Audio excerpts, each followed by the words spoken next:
Nubwo ibitaramo bya Summer Country Tour byarangiye, ariko hari udukoryo twabayemo tutazigera twibagirana mu mateka ya showbiz nyarwanda. Akambere ni akangaka ka Theben.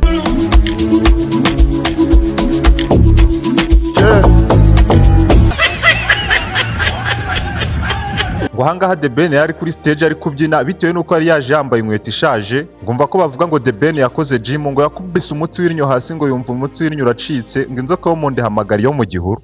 Aka kabiri ni akangaka ka Bwiza kabereye i Musanze.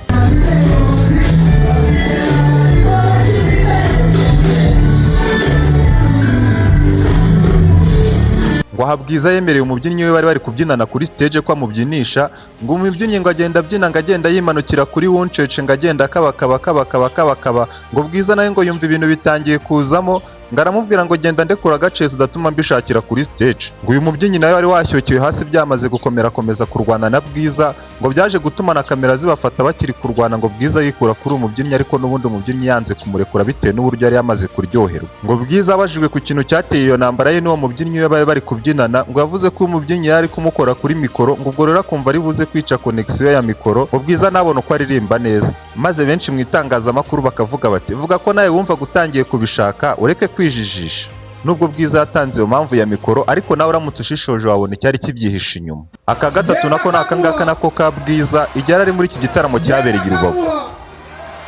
Ahangaha Bwiza ngo yakoze akora performance, umutipe ngo aramuzamukana ngo amusaba ko baririmbana, ngaramubwira ngo wamaye promo nka gusoma. Ngo Bwiza nawe ngo yumvaga ngo i Rubavu ngo ari ahantu haba abaturage cyane, ngo atazi ko ngo umutipe w'i Rubavu ngo haranga aba yakaniye ngo abashaka kwemeza abadini. Ngo Bwiza atega itama, ngo umutipe aramusoma ivumbi riratumuka, ngo abaturage b'i Rubavu ngo bariyambira, ngo baravuga ngo uyu mutipe utwemeje ngo noneho ntawe uzongera kugira icyo avuga muri karitsiye.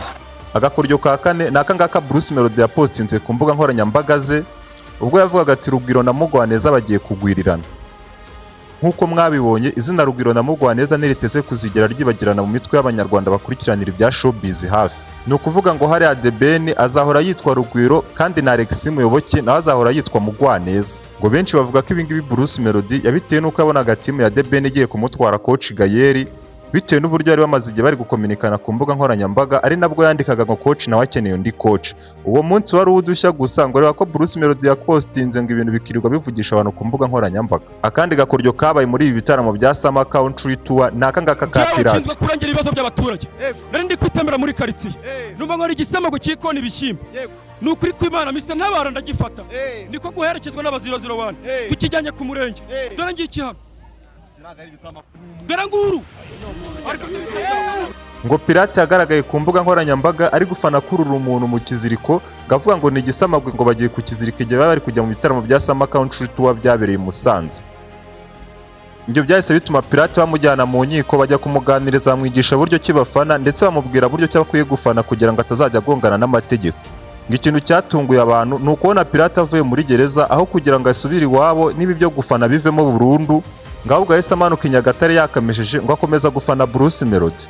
Nubwo ibitaramo bya Summer Country Tour byarangiye, ntekereza ko amateka byanditse mu mateka y'umuziki nyarwanda ndetse n'ishusho byasize bitazigera byibagirana mu mitwe y'abanyarwanda ndetse n'abanyarwandakazi. Mwakoze cyane gukurikirana iki kiganiro, making sure ko wakoze subscribe kugira ngo tuzajya ucikanwa n'ibiganiro nk'ibi ngibi. Murakoze cyane.